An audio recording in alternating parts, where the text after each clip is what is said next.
আলোচনার মাধ্যমে অনেক গুরুত্বপূর্ণ বিষয়গুলো আমাদের সামনে উপস্থাপন করেছেন।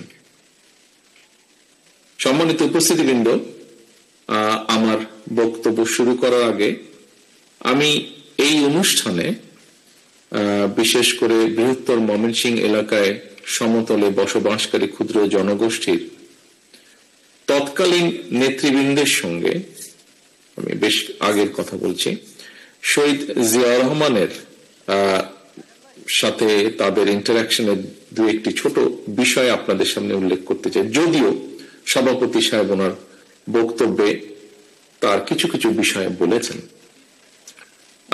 এখানে বেশ কিছু মুরব্বী প্রবীণ নাগরিক উপস্থিত আছেন, নিশ্চয়ই তাদের মনে আছে যারা বক্তব্য রেখেছেন তাদের ভিতরেও প্রবীণ নাগরিক আছেন। তাদের মধ্যে সভাপতি সাহেব সহ দু একজন উল্লেখ করেছেন 1976-77 সালের দিকে শহীদ রাষ্ট্রপতি জিয়াউর রহমানের সঙ্গে বৃহত্তর ময়মনসিংহের সমতলে বসবাসকারী ক্ষুদ্র জাতিগোষ্ঠীর মানুষের বিভিন্ন সময় একাধিকবার মত বিনিময় অনুষ্ঠান হয়েছিল এবং সেই সময় শহীদ জিয়া বৃহত্তর ময়মনসিংহ এলাকায় এই ক্ষুদ্র জাতি সাংস্কৃতিক চর্চা বিকাশের লক্ষ্যে খুব সম্ভবত বিরিশিরি কালচার একাডেমি প্রতিষ্ঠা করেছিলেন। এছাড়াও ট্রাইব্যুনাল ওয়েলফেয়ার অ্যাসোসিয়েশন গঠন করেছিলেন গারো জাতিগোষ্ঠীর জন্য। আমরা এরই ভিতরে শুনেছি রেডিওতে সালগিত্তা প্রোগ্রাম চালু করেছিলেন তিনি।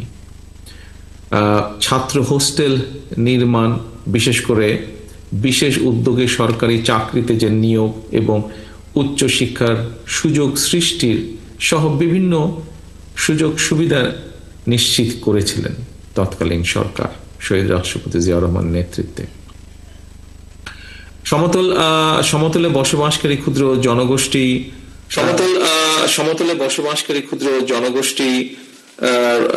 শহীদ জিয়াউর রহমানের সঙ্গে তাদের একটা নিবিড় সম্পর্ক গড়ে উঠেছিল এবং এই নিবিড় সম্পর্ক স্মৃতি বিজড়িত একটি স্থান আজকের এই ময়মনসিংহ।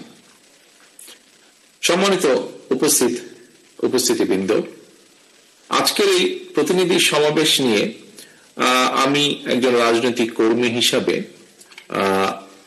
কিছু কথা আপনাদের সামনে তুলে ধরতে চাই। প্রায়শই আমি একটি কথা বলি বা রাজনৈতিক কর্মী হিসাবে রাখি, আজকের এই সমাবেশটি আমার দৃষ্টিতে অবশ্যই একটু ভিন্ন রকম সমাবেশ।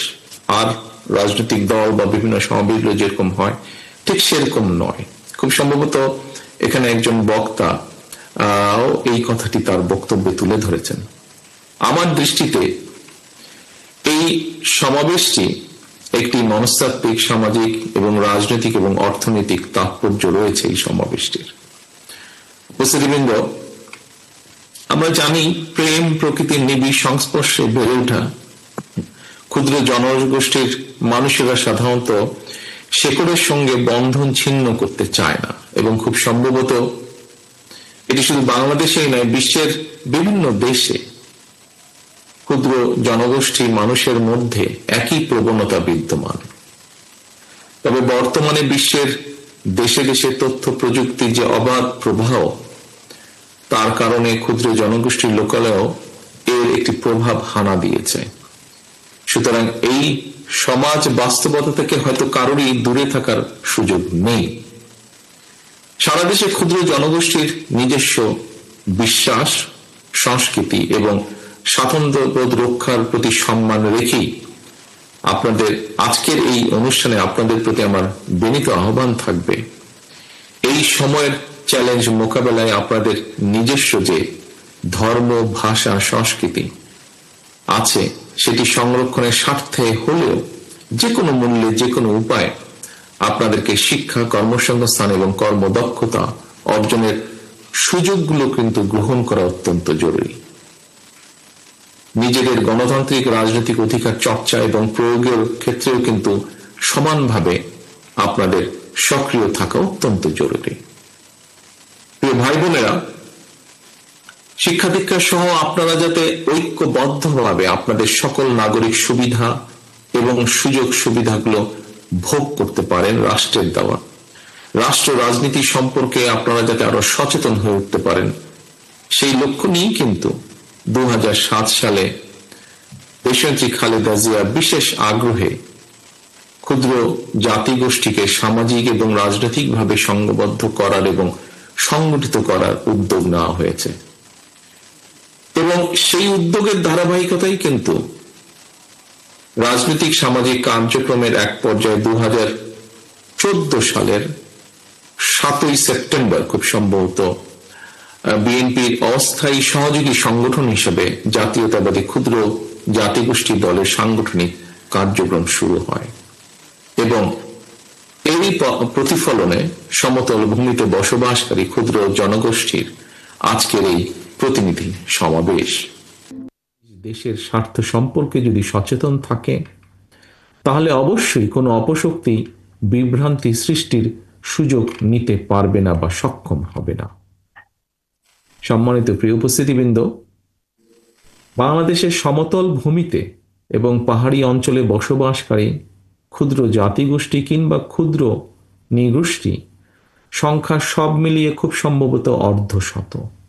এর মধ্যে দেশের সমতল অঞ্চলের 6টি বিভাগের খুব সম্ভবত 42টি জেলায় প্রধানত 37টি ক্ষুদ্র জনগোষ্ঠীর বসবাস। এছাড়াও পাহাড়ি অঞ্চলে আরও বেশ কয়েকটি ক্ষুদ্র জনগোষ্ঠীর বসবাস রয়েছে। এভাবেই বহু জাতি এবং বহু ভাষা এবং বহু সংস্কৃতির মানুষের দেশ আমাদের এই প্রিয় মাতৃভূমি বাংলাদেশ। ক্ষুদ্র জনগোষ্ঠীর উপস্থিতি প্রতিনিধিবৃন্দ স্বাধীনতা উত্তর বাংলাদেশে সবাইকে বাঙালি বানাতে গিয়ে ক্ষুদ্র জনগোষ্ঠীর মনে একটি অবিশ্বাসের বীজ বা অশান্তির বীজ বপন করা হয়েছিল।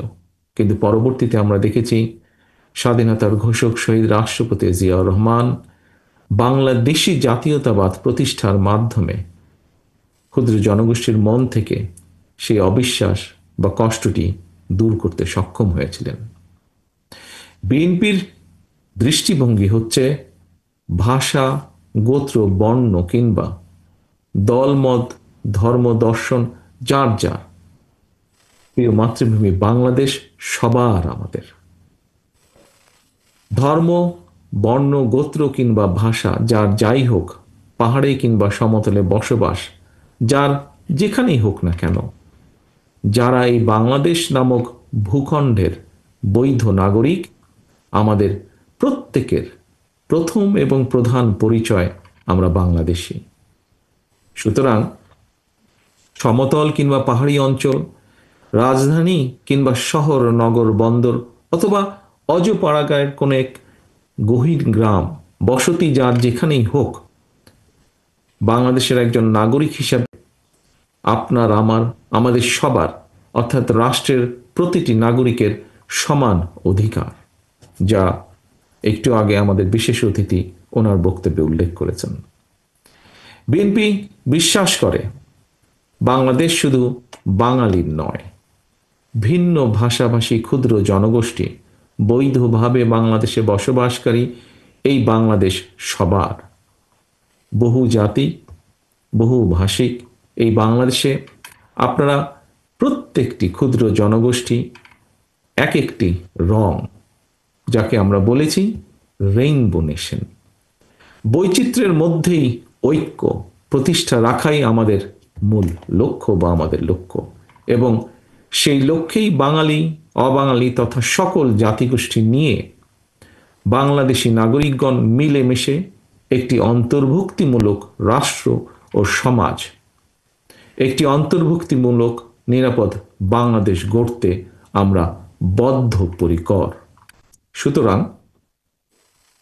সমতলে কিংবা পাহাড়ি অঞ্চলে বসবাসকারী ক্ষুদ্র জাতিগোষ্ঠীর অধিকার সমুন্নত রাখার পাশাপাশি ভাষা, সংস্কৃতি, সামাজিক মূল্যবোধ রক্ষায় বিশেষ উদ্যোগ গ্রহণ, জাতীয় সংসদ এবং দলীয়ভাবে বিএনপির কেন্দ্রীয় কমিটি থেকে স্থানীয় পর্যায়ে পর্যন্ত বিভিন্ন স্তরের কমিটিতে ক্ষুদ্র জাতিগোষ্ঠীর যোগ্য প্রতিনিধির অন্তর্ভুক্তি, জাতীয় পর্যায়ে ক্ষুদ্র জনগোষ্ঠীর জন্য সাংস্কৃতিক গবেষণা প্রতিষ্ঠা, ট্রাইব্যুনাল ওয়েলফেয়ার অ্যাসোসিয়েশনকে ট্রাস্ট হিসাবে মর্যাদা প্রদান এবং দেশে বিদেশি প্রযুক্তিগত শিক্ষা এবং প্রশিক্ষণের সুযোগ সৃষ্টি, নারী উদ্যোক্তাদের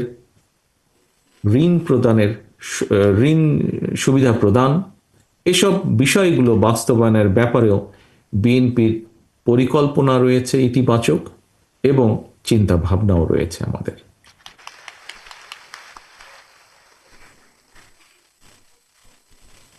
প্রিয় সম্মানিত উপস্থিতিবৃন্দ, আরও একটি বিষয় আমি বিশেষভাবে আপনাদের দৃষ্টি আকর্ষণ করতে চাই।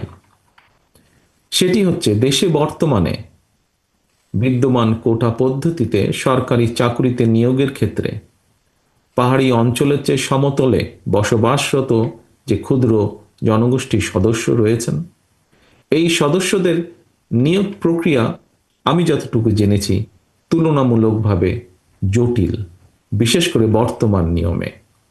সমতলে বসবাসকারীদের জন্য প্রত্যয়নপত্র জোগাড় প্রক্রিয়া কিছুটা কষ্টসাধ্য এবং সময় সাপেক্ষ। বাংলাদেশের জনগণের রায় বিএনপি আগামী দিনে ইনশাল্লাহ রাষ্ট্র পরিচালনার দায়িত্ব পেলে ক্ষুদ্র জনগোষ্ঠীর জন্য সরকারি চাকরিতে নিয়োগ প্রক্রিয়া কিভাবে আরো সহজ করা যায় প্রক্রিয়াটিকে, সে ব্যাপারে আমাদের চিন্তা ভাবনা রয়েছে। সম্মানিত উপস্থিতিবৃন্দ, সম্মানিত সভাপতি, সম্মানিত অতিথিবৃন্দ, প্রতিটি জাতিগোষ্ঠীর নিজস্ব ভাষা, সংস্কৃতি এবং মূল্যবোধ রয়েছে।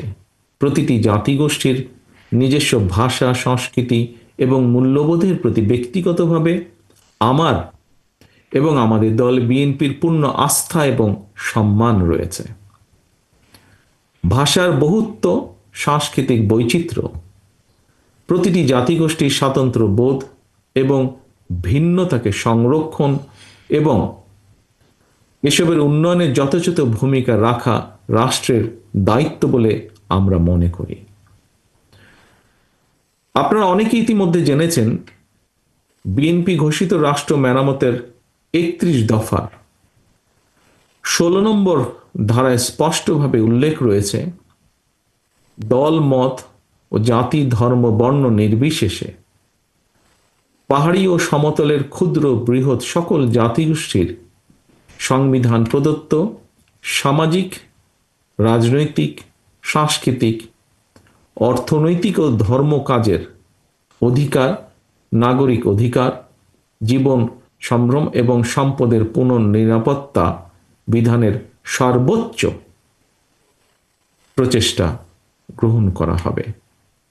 ক্ষুদ্র কিংবা বৃহৎ জাতিগোষ্ঠীর প্রতি এটি আমাদের অঙ্গীকার।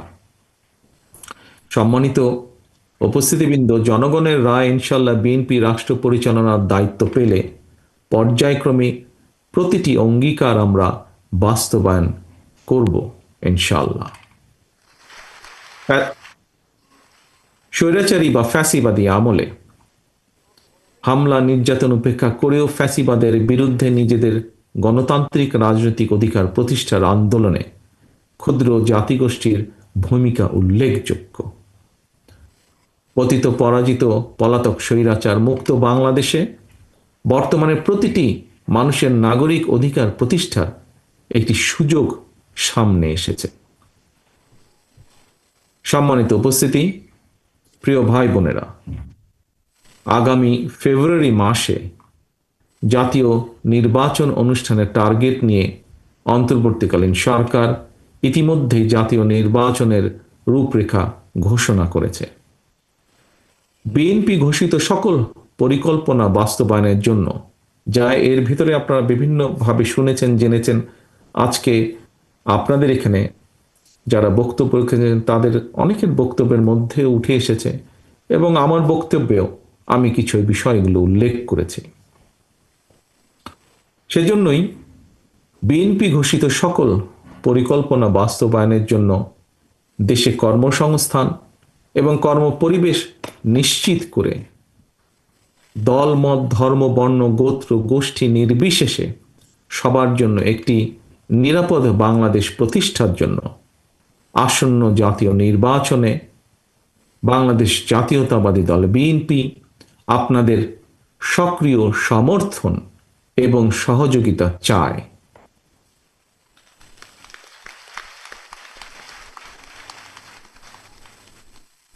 ক্ষুদ্র জাতিগোষ্ঠীর এই প্রতিনিধি সমাবেশে পাহাড়ি এবং সমতল ভূমিতে বসবাসকারী প্রতিটি ক্ষুদ্র জাতিগোষ্ঠীর উন্নয়ন এবং সমৃদ্ধির দিক নির্দেশক হয়ে উঠুক, এই প্রত্যাশা রেখে এবং আপনাদের আগামী দিনে আপনাদের সামনে আপনাদের কাছে দেওয়া, দেশের মানুষের কাছে দেওয়া আমাদের যে প্রতিশ্রুতিগুলো, সেগুলো বাস্তবায়নে আপনাদের আবারও আপনাদের সমর্থন এবং সহযোগিতা চেয়ে সারা দেশে ক্ষুদ্র জনগোষ্ঠীর সকল সদস্য এবং আজকের এই প্রতিনিধি সমাবেশে আয়োজকদের আরও একবার ধন্যবাদ জানিয়ে আমার বক্তব্য শেষ করছি। আল্লাহ হাফেজ। বাংলাদেশ জিন্দাবাদ। বাংলাদেশ জাতীয়তাবাদী দল।